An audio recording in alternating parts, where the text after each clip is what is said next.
So continue this series today called Faith in Process, a field guide to navigating life in God. That idea of life in God, found that in an author named Walter Rauschenbusch, who was a theologian and a pastor over 100 years ago. He and other theologians and other pastors lived around and in New York City, very near a place called Hell's Kitchen, where a lot of people experienced severe injustice. Largely immigrants. This was the only place they could get a place to live and to work. And they were largely Italians and Irish at that point. And they were horribly treated because of racial prejudice. And so he and these theologians, they spoke into this in a very Jesus kind of way and got laws enacted to protect them. So that's something that I celebrate. And he experienced profound things in his life, and part of the way he talked about the life of faith is life in God. So when we talk about faith, the goal really isn't to get to heaven. That's kind of how it's been peddled for centuries, is, do the right thing so you get welcomed into heaven. But that's not really what Jesus talked about with what he was about. It's not the faith that he lived. And really, our guide for faith is Jesus. So what did he do? He had this incredibly vibrant faith that changed the world, and he was filled with this experience of God as he walked around this earth. Well, that's the kind of faith I want. I don't necessarily want my story to end like his, but if it does, I'm all right with that. I want that kind of life in God thing. And so he's really our guide, and these 5 steps, these 5 movements, really give you a good picture of what he was about, how he did his life. He was a lifelong learner, so we talk about stretching your mind, and these 5 things should sound familiar to you if you've been at Crosswalk for a while. I'm retweaking these a little bit through this series because I want to create something with this to give to newer people to Crosswalk. So just a quick aside. For some of you who've been in Crosswalk for a long time, you may be like rolling your eyes like, oh, good grief, these again. But you're used to it. You're used to the conversation that we have, but folks that are newer to Crosswalk, who are coming in from more classic forms of Christianity, the very questions that we ask and the things that we say can be very startling. And so being able to have something to say, all right, well, this kind of gives you a way to navigate forward in this crosswalky way. That's still deeply tied to the Christian tradition and yet very, very spacious and expansive. So we want you to stretch your mind, and that's why we have books all the time and why I do series based on books so that you can go deeper with those authors. Today I'm talking about kneeling in service. I'm going to take that in a little different direction than I have in the past. Next week we're going to talk about standing for grace and justice. This has to do with standing for people who are severely judged or mistreated, or where there's severe injustice. Sometimes those are the same things, sometimes they're not. But part of our following Jesus is to do that because he did that. That was part of his whole ministry, and I'll point that out next week. Communing with the divine is certainly something Jesus was known for. He would break away intentionally so that he could reconnect and be still and quiet. And then finally connecting with others. That's sort of the crazy thing that we miss, is Jesus chose to do his whole life and ministry in the company of others. Even Jesus knew that this was a we thing, not a me thing. And so that's why we do things in the service, like make you talk to each other around tables, because this is a community thing, not just a get our spirituality figured out so we're okay. This is bigger than that. So today we're talking about service, kneeling in service. So when I was prepping for this, oh, by the way, you're going to need this little insert thing that I gave you. I'm going to make you read stuff out loud. So when I started to research for this week, knowing I wanted to take it a little different than I had in the past, I just simply Googled, what are some of the benefits of serving and helping others? No Christianity, no faith attached to it all. And these things that are under this, in this little paragraph, under some benefits of serving and helping others, popped up. Each one of these sentences or phrases represents an article or a research paper. So these are some of the benefits of helping people. It feels good, keeps things in perspective, builds self-esteem, benefits your career, connects with new people, provides relief from pain in some cases. Volunteering combats depression, lowers blood pressure, reduces stress, more happiness in your life, develops a sense of purpose. Giving triggers more giving, fosters a sense of belonging. Altruism is contagious. Volunteering as a family is powerful, and it even contributes to a longer lifespan. That's a whole lot of reasons to consider giving some of your time to something other than yourself.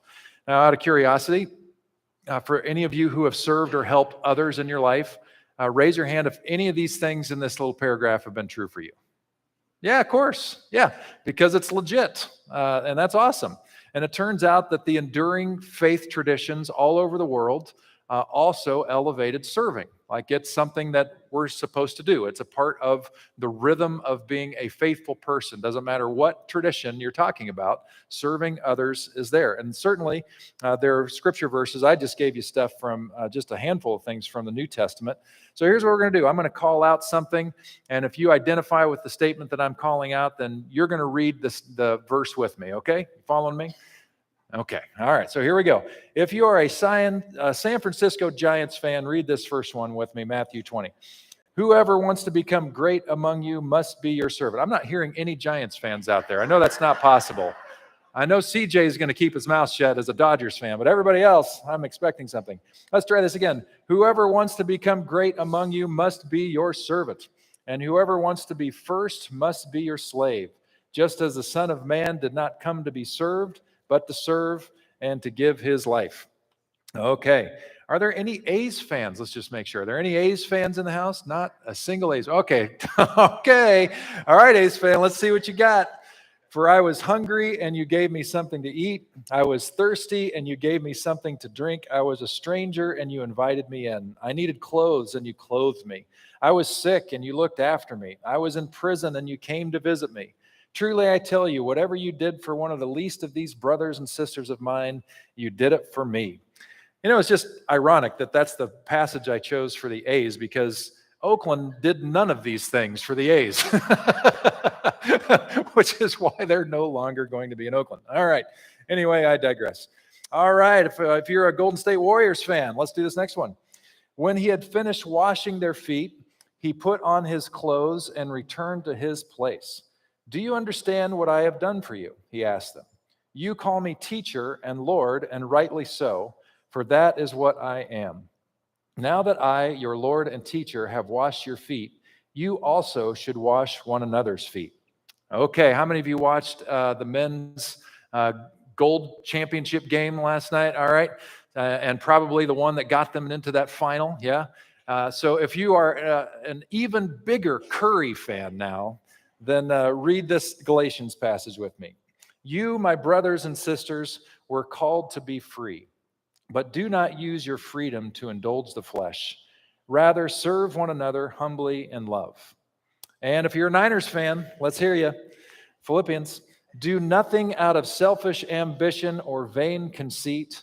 Rather, in humility, value others above yourselves, not looking to your own interests, but each of you to the interests of the others. And finally, if you're a Kansas City Chiefs fan, or a Travis Kelce fan, or a Swiftie, because they're all kind of the same thing. All right, let's do Colossians. Whatever you do, work at it with all your heart as working for the Lord, not for human masters. Okay, so what do we got here? We found out that there are all these great benefits of helping and serving others. We found out that there's a whole bunch of proof text scriptures to tell us we should do that. So I think we're done here. I think we got it figured out. We should be serving, and that kind of wraps it up. Might be my shortest sermon ever. Unfortunately, there's more to say, and I want to go into some deeper weeds with you on this stuff. Because for some people, the service thing comes easy. You got time and space in your life. Maybe you were raised serving, and so you know the benefits, so it's easy for you to do it. But I got to tell you, if you're a parent of especially young kids, you know, asking for somebody to give a little bit of time to serve, forget it, man. I mean, good grief, their whole life is like not theirs, you know, for the next 40 years or something. I don't know, but it's a slog, right? So I get it. And you may be thinking, oh, all I need today is to be guilted into the service that I'm not doing. And that's not what I'm doing today at all. But I think we do need to look at a few things. And while this looks like a long list, it's not going to take us that long to get through it. One of the things that we got to recognize is sort of what's behind the Center for Action and Contemplation, or at least why this organization is called this.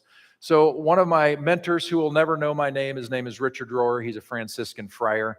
He's very crosswalk friendly in his theology. He's spoken so much meaning into my life through his books and other stuff that he's done.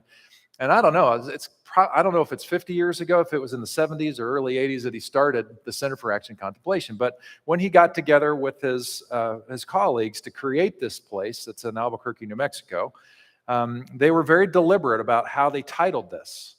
Because their inclination, because he's so into contemplation, and what he's really about is he wants our action to be born out of contemplation. So it's contemplative action. That's really what he's after with everything, is you center down, you drill into what's going on so you can hear and understand what's happening in you, hear the still small voice of God, and then that translates into your action. But he knew that if he named it Center for Contemplation and Action, most people would get stuck on contemplation. They'd be so busy navel gazing, enjoying that they would never get around to action. And so they were intentional about calling it action and contemplation, to keep it in the forefront of our minds. And this is a problem in American Christianity for two reasons. One, American Christianity, which, we created Christian fundamentalism in the late 1800s. We own that. And that became fundamentalism and evangelicalism to this day. That theological framework is all about individual salvation. It's all about you making the decision so that you get your sins forgiven, so that you go to heaven someday. It's not so much focused on much beyond that. As long as you're good, you're cool. Life's short, eternity's long. Make sure you make the right decision. That's kind of the whole thing. But that's really not what Jesus was about. And then add to that mix the gasoline of a radical individualism which exists in America. So it's my rights, my freedoms, my pursuit of happiness. Forget about you. This is my life. And we protect those rights. So I'm not knocking it. I'm just saying this is what's in the air. You have a theological tradition which rules the day, which is all about the individual. And then you've got a culture that is all about individual success. Put those two things together, we can very easily forget that there's a whole world and a whole world of people that need our help. And so action comes before the word contemplation, just to remind us that this is there. But the problem is, at least it can be a problem, at least it's been a problem for me at times, is sometimes the serving can feel obligatory. And I'm pretty sure that all of us have experienced this in some way. Maybe it was when you were a kid and your mom, told you to clean your room because your room should be clean because nasty stuff's growing in places that, you got to get that under control, kind of a thing. And sometimes we reluctantly do the chores of our childhood because we should. And nobody expects us to have a happy face about it, but our parents sure wish that we had a better attitude about it. You know what I mean? Sometimes that happens. And by the way, there are some systems that absolutely require that kind of formality with shoulds, and everybody does exactly what they're expected to do.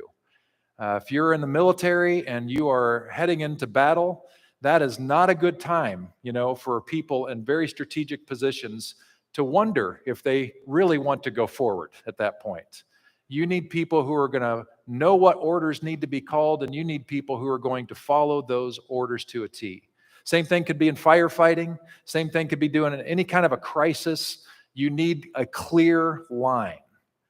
But life in other sectors isn't like that, and I really don't think the faith is supposed to be like that. Although, maybe we need it for a while. So you kind of know my story if you've been around here much. I had a couple really profound experiences, one in high school and one in college, that really kind of rocked my world and took faith from just this intellectual pursuit about ethics and what we should do in the world to a very personal experience with God that I couldn't avoid and couldn't deny. And it was deeply moving. And particularly time in college, I began using a different reference for God because I felt so much had been done for me. So much, it was so changing, transforming for me. And I started calling God or Jesus Lord. So all my prayers started with Lord.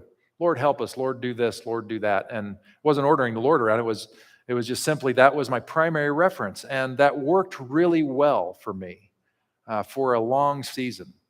And part of the reason it worked so well is because I'm an Enneagram 3. I'm a performer. And what do performers want to do? We want to know that we're doing what we're supposed to do and pleasing the audience, in this case, God. And so I was more than happy to ask to do prayers and read the Bible and wonder, Lord, what do you want me to do in this situation? And when I would sense the answer, I was more than happy to do it because I felt like I was doing what God wanted me to do. But after a while, things shifted with me. A couple of things. One, my theology shifted. And I recognized that there's no God up there anywhere. It doesn't work like that. God is spirit that's everywhere, all the time, all at once, and pervasive. So how do you reference that God? Lord didn't quite work. And the kingdom and the king and that kind of vernacular, it's so tied to an ancient worldview where God is reigning from heaven up there somewhere beyond the steel dome that keeps the waters from heavens from coming down to the earth all at once. That's the picture of antiquity. And I couldn't really get my head around that. And then I also recognized that this king and the kingdom was historically so attached to an imperialism which caused so much havoc in so many parts of the world that I was just like, I don't know if I can ride with this anymore. So it became difficult for me to use words like Lord and think of king and kingdom, even though I'm all about kingdom and the principles of this kingdom/kingdom that Jesus talked about. And then add to that, that because of my personality type, I began to wonder, is the love of God that I have experienced, is it dependent on my performance? Like if I blow it, if I sense God saying, do this, and I say, not really game for this one today. What, you got another one? Got another option? Is God going to somehow be less impressed with me? And that may sound like an obvious thing to answer. And theologically, I already knew the answer. But there's a difference between getting it with your head and actually experiencing it and believing it. And I know you know this is true. And you don't have to be an Enneagram 3 to be this. There's one thing for you to hear come off the lips of somebody, I love you, or I even like you. There's a whole different thing for you to know it and believe it. You get me? It's different. And that was the thing I was trying to get back to with God. And that's a normal process to go through. And I think maybe there are stages where we kind of need these different evolutions in our faith experience. And so if you're there on that Lord side, I don't want to screw that up for you. And so maybe my story will help you, not have some of those heartache things that I had to go through and struggles that I went through. I hope so. But anyway, nonetheless, it became for a period in my life where it felt more obligatory, more should-oriented, and that just changes things. Now, sometimes this is unavoidable. Sometimes the burden is so great and the task before us is so obvious, you don't have the option to not do it. I mean, you could choose to not do it, but it probably wouldn't be a good idea. I remember when we were in our first church in Northern Illinois, I would have already left for church on Sunday morning to do one of 3 services. And Lynn would get both of our kids all by herself, get both of our babies ready to go in their clothes. And just before she would head out the door, this happened with incredible regularity. My wonderful daughter, Lakin, would choose that moment to need a diaper change in a very serious way. And so, I mean, every Sunday, Lynn's like, "Ah!" But what are you going to do? You're not going to take this stinky kid and drop it off at the nursery and say, well, good luck. You could do that. So she was the pastor's wife, probably could have gotten away with it, but probably not a great idea. So sometimes you just have to do what you have to do because the situation calls for it. When COVID hit, as you know, I was pretty fried. I was heading into sabbatical right when COVID hit. And then COVID called me into a different level of responsibility and action for the community.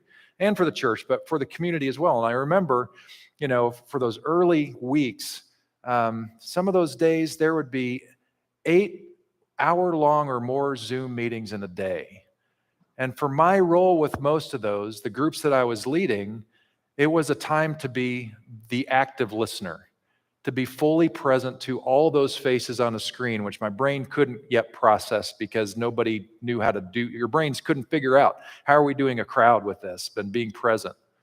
And frankly, I experienced compassion fatigue, which is a thing that happens with professionals who are in this kind of a field. And so all those things, all these wonderful things in this paragraph, they just started to drop off because I was exhausted, just exhausted. And there wasn't the joy that was there before. Maybe you're there right now when it comes to thinking about serving others. You're like, give me, no. You're like, hard no. I have no interest in doing anything more for anybody else because I'm so tired.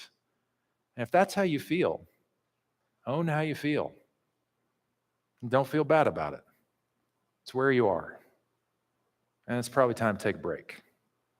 I really needed the break. You probably really need a break. If you had a broken arm and you needed to not lift stuff for a while, nobody's going to look at you funny because you need your arm to heal. Sometimes we need our heart to have space to heal. And this gets into some other things here, which is interesting. So I had this interesting conversation years ago with a beloved crosswalker. And she is a mild-mannered person who's well-spoken in the caring field and all this stuff. Anyway, she and I were having this conversation some time back about some serious things, about some regrets in past and life and all this. She'd gone through some really challenging situations, and so we were talking about those things and all that. And she just kind of casually said out loud, "Well, I just kept on shitting myself." And I was like, "What did you just say?" And I didn't respond like that because that would have been too obvious. So I put on my good pastor voice and face and was like, "Hey, what was that?" And she said, "I just kept shitting myself." Slow that down. I kept on, shoulding myself. I had all these shoulds that I would put on myself. I should do this. I should do that.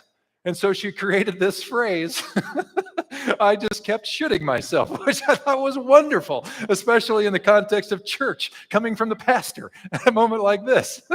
But it's a brilliant thing to say.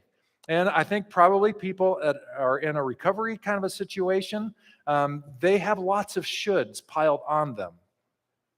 And actually, this idea comes from, or it's supported by psychoanalyst Karen Horney's theory. She has a theory called the tyranny of the shoulds.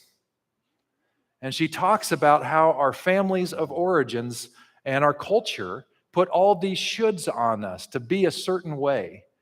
And if we don't become aware of those shoulds, we kind of go as on autopilot, and our lives aren't fully our own because we're being told what to do by this master of the shoulds. You ever experienced that before? Sometimes in our faith, as good as serving can be, if our faith and our service is born out of the should, maybe we need to take a step back and look deeper. I think we do. Because it's supposed to be like Richard Rohr's dream, born out of this experience of God, where we understand how good God is, how big God is, how loving God is, how we are all connected. And therefore, when we look at other people, we see each other as equal human beings. We see the world as this incredible gift to take care of, all of that. And it is supposed to come out as fruit, not as a burden. So to help with this, got a couple different sources. One is kind of comes from the Gottman Institute. The Gottman Institute does a lot of stuff with relationship work. So if you Google them, and particularly if you're married, they work a lot with marriages. They have tons of data-driven stuff that's very helpful. Sign up for their monthly newsletter. I sent one out to you all with my secret email. for you to look at. It had to do with August road trips and how to create family and relational dynamics and all this really good stuff. But one of the things they talk about is the words that we use, that the words we use are matter, and the tone of our words matter. That sometimes we can say something that in black and white it's quite safe, but our tone is condescending. And so the person who's receiving this is hearing a black and white statement like this, but the tone that they're getting is, oh man, that's a dagger. And so when they say it back, like, man, that's just kind of offensive. The person who is the offender just says, but I just said this phrase. You know what I'm saying? Gottman suggests there are ways to communicate words that are more helpful than others. And so I kind of tripped onto this idea a few years ago that sort of combats that idea of the shoulds. Instead of we should do this, maybe we need to really embrace this idea of we get to do this. We get to be people of shalom. We get to serve people. We get to be good news wherever we go.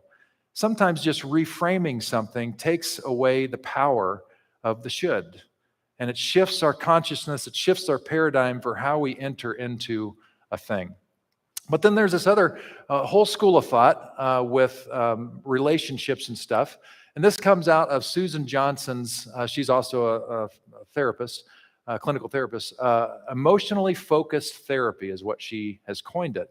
And she wrote a book called Hold Me Tight, which has to do with this principle of connection. So Gottman's talking about get your mechanics right. Make sure you're saying things right. Make sure you're adding to your relationship so that you can so that you have a relationship and you're treating each other well. What Johnson says is something different, and this all does relate to what I'm talking about today. She says that it's really all about making sure you keep your connection strong. And in a marriage relationship, they're saying, do everything you can to foster that relationship. And her theory is this, that you can teach all the workshops in the world about how to walk through a script on conflict management, and that can be helpful to bring the temperature down.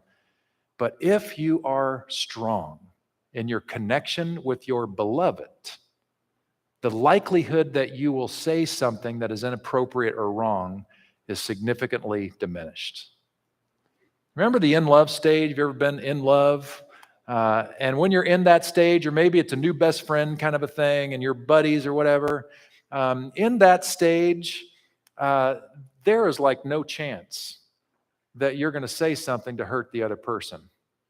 And if you happen to have a bad day, a grumpy day, you're going to catch it, and you're going to apologize as soon as you caught it, because you recognize that you just did something to hurt somebody. And the person you just hurt was somebody that you love or really like as a great friend. You know what I'm saying? And the apology will be received as legitimate because the person who you just offended can see it in your eyes. This isn't one of those, I'm sorry, kind of a thing, but they can see that you are wounded because you wounded them. That's the connection I'm talking about. And when that connection stays hot and strong and vital, you're much less likely to hurt each other with words and attitudes and all that because it's just there. And these are things that have to be fostered. That's sort of our whole point. What are we doing to make sure that that relationship is staying connected? It's not always easy. Well, what does this have to do with faith? Well, I think it has a lot to do with faith, because I bet there have been moments in your life when your faith experience, when your devotion to God was very, very strong. And when your relationship to God felt very, very connected, my guess would be that the things of faith came easier. It was easier for you to forgive. It was easier for you to read something theological, study the Bible, what have you. It was easier for you to be a part of Christian community. It was easier for you to stand up for people who were being judged. It was easier for you to stand up for people who were experiencing injustice. It was easier for you to go into prayer because you were all about it. You ever been there? Yeah.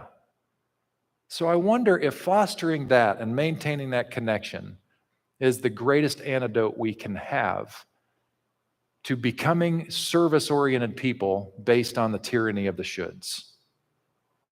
I think it is. Everybody, everybody who's had one of these unitive experiences, from whatever walk of life that they are, to a person.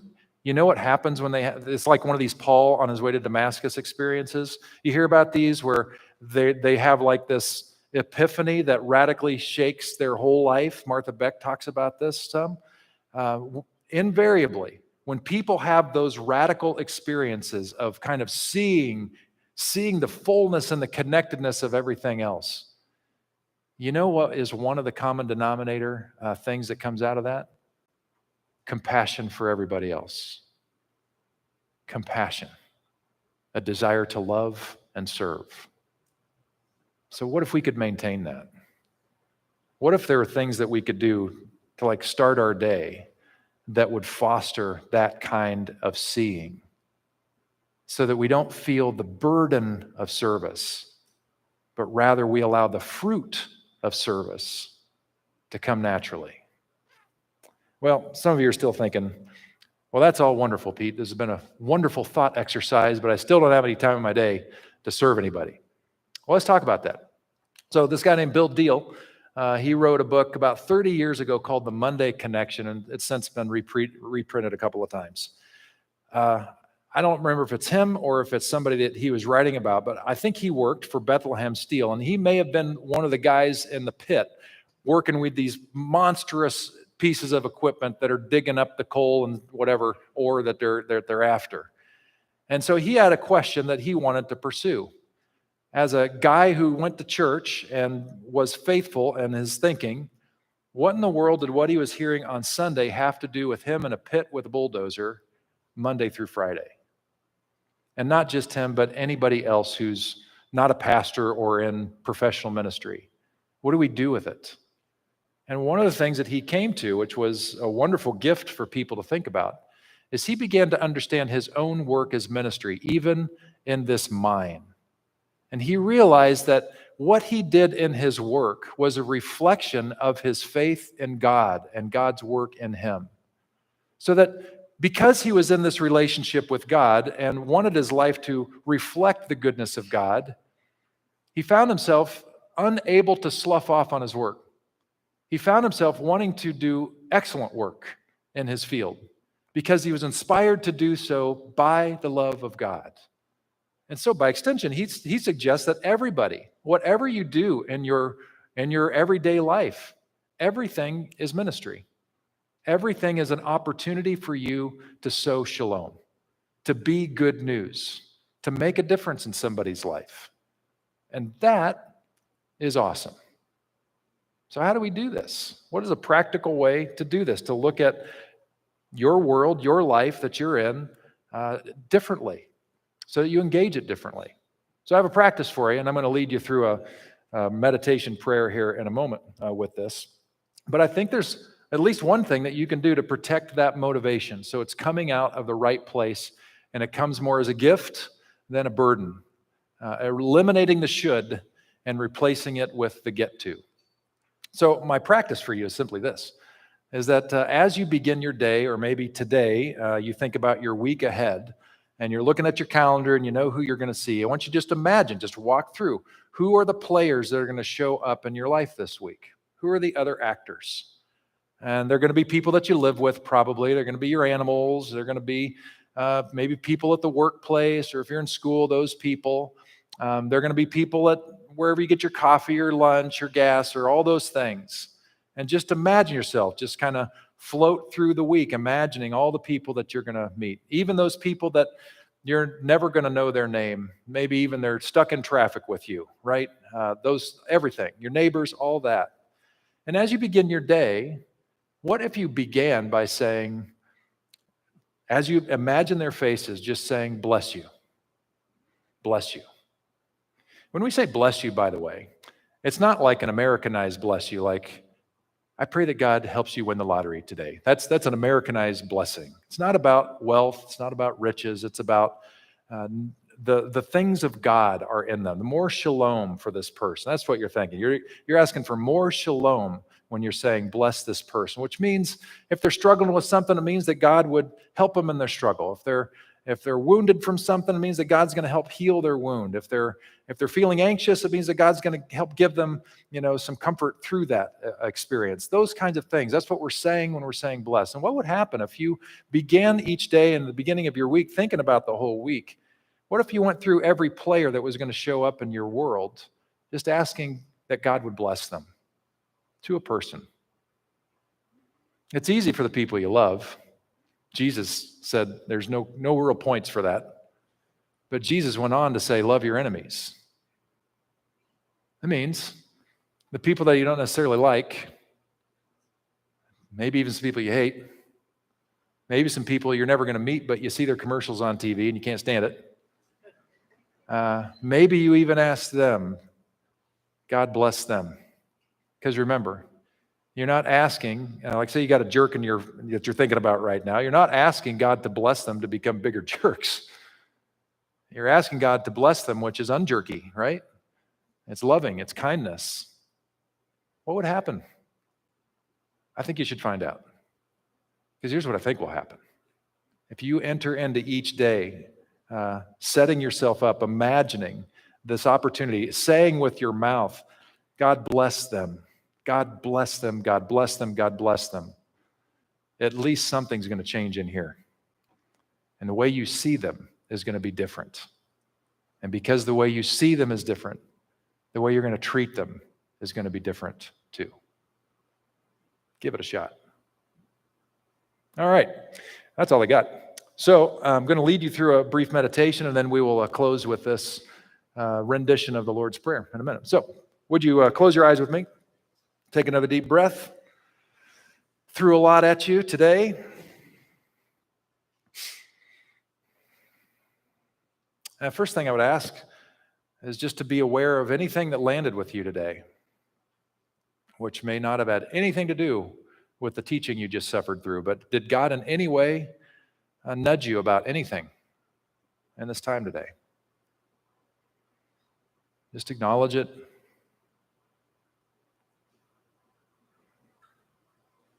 Is there any action attached to that nudge, that idea that you're invited to think about doing? Consider that. Don't forget it.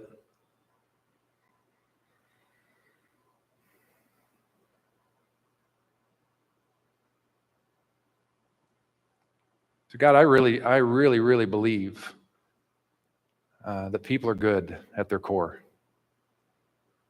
I believe that kernel of our essence, our soul, is profoundly good, eternal, reflects you, incapable of doing wrong. It is beautiful and wonderful. It is shalom. It is you and us together somehow. And it longs to inspire every other part of us, transforming us. And sometimes more than others, we really need your help with that. And so, Crosswalk, I want you to think about who you're going to see tomorrow. Picture faces. The people you really like, the people you barely know, people you don't like. And I'm asking you right now, in your mind and your heart, because God loves them, because God loves you, because we're all deeply loved by God, just simply ask God to bless them, that they would experience more shalom. Bless the people you live with. Bless your coworkers, your boss, your neighbors. Bless the people whose ads make you cringe.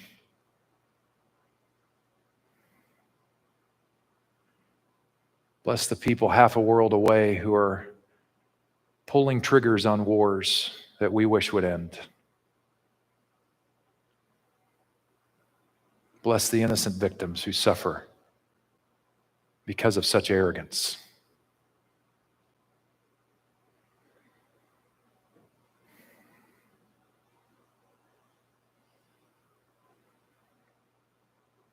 And now I want you to picture a mirror. And I want you to look in that mirror in your imagination and see yourself.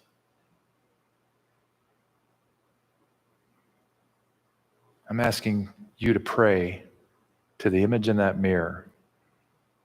God bless you. God bless you. Because you are deeply, profoundly, eternally loved. And if you're exhausted and need a break, may the God of Shalom give you rest. And if you're in a space where you're looking to be inspired and you want to know, well, how can I use this incredible life to be of service to somebody else, then may you have the ears to hear the whisper of God. May you see the nudges as they show up in your life, and may you step forward in joy. And if you have no time in your calendar, but you have a busy life, then may you today sense the presence of God with you in all things at all times, for you to be an agent of love and beauty and joy and peace of Shalom. What a gift. We get to do this. So God, to that end, we lift our gaze to the screen, an adaptation of the Lord's Prayer, and we say it together in unity. Our loving, supportive, holy Abba, Daddy, friend, your presence is here and everywhere. May your divine commonwealth come. May your will be done through us. We are grateful for the gift of food and work for all to eat their fill. May we work for a world where mutual grace and respect abound. May we foster shalom everywhere. Strengthen us for the work to which we're called. Amen. May it be so. Thanks for coming. Hope you had a great experience, and we will see you next week.